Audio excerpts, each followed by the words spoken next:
I was obsessed as a child with fabric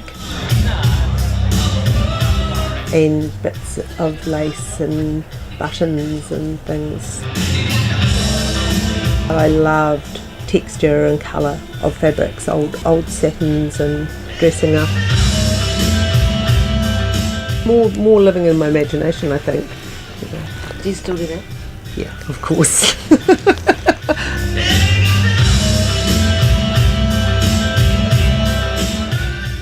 I thought, what could I do to celebrate 20 years? And I thought, I will get up there and pull down every single archived piece of fabric that I have hoarded over 20 years.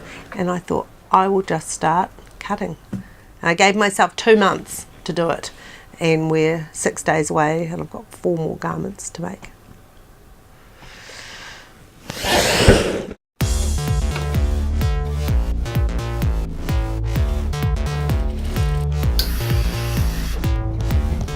Everyone, man. Hi, Bo. Hey, Tanya, how are you? So I'm thinking about that fastening, and the monkey fist is too difficult to do with the laser cutting.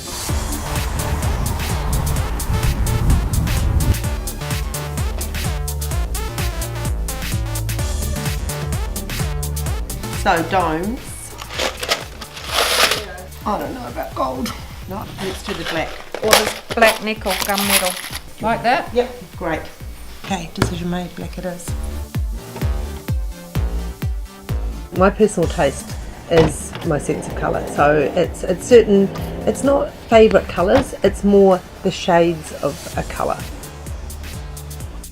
Doing this show, I knew that every colour that I pulled out, there was a thread to match, which means I've used it somewhere in the last 20 years and I still love that colour.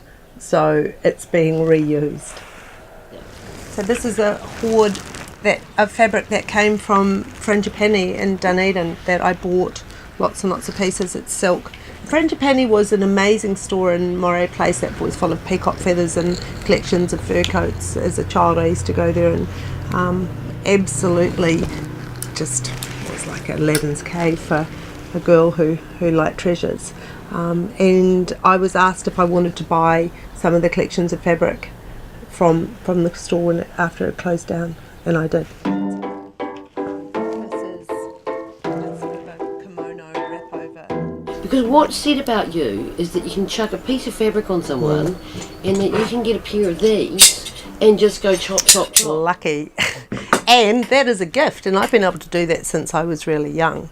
Where I can pick up a piece of fabric and drape it and make it work, and just I don't necessarily need lots of measurements, and I can pin it on a mannequin and do it. And I mean, there are lots of people that can do it as well, and it's probably lots of really great dressmakers can do it.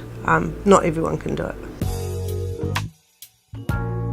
The brand, the label, when I first started was in 1997. In Dunedin? In Dunedin, I started the business. I had already a workroom with amazing machinists, women that had done tailoring apprenticeships, fantastic sewers.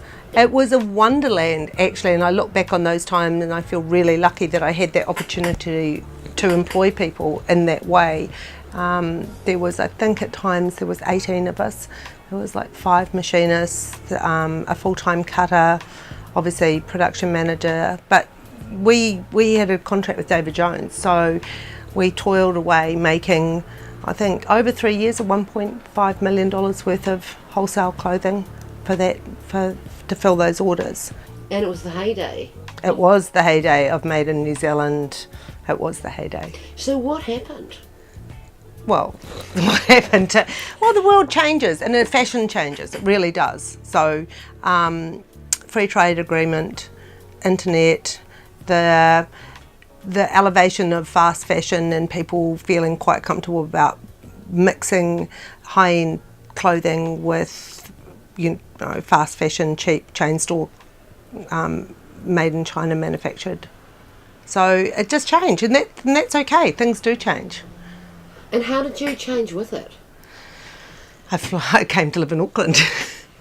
So I disbanded the workroom between 2007 and 2008 and moved up here in the process of the financial kind of crunch, and just kind of downsized really and stuck it out.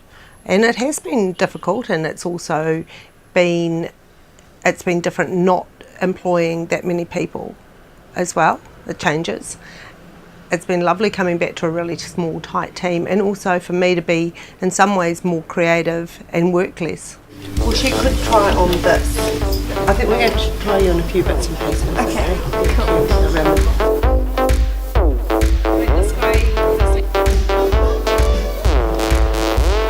I've always wanted to make clothing that was special. It's the integrity of the brand and the design that's important, and the longevity of the clothing. That's what I feel about my brand. And I would hope that lots of people would also think about my sense of colour and the juxtaposition of how I put fabrics together. Everyone asks you, oh, what's your inspiration? What's your inspiration? And it doesn't work like that. For me, it's an accumulation of lots of things that I've been looking at over the last year. And I've been starting to explain to people, and in the end, I wrote them down because people don't believe it. So Jack White and Loretta Lynn, Little House on the Prairie, Run DMC, Last Chance University, Tom Petty, Glenn Campbell, Vintage Cowgirl, In the Mood for Love, Splendour in the Grass, the Byron Bay Festival, looking at all the glittery girls with their chopped off cheongsams, 90s sportswear, Leonardo DiCaprio and Romeo and Juliet. So it's a mashup, and that's what for me this is, and I just had to trust in the process and that it would all come together, and it has.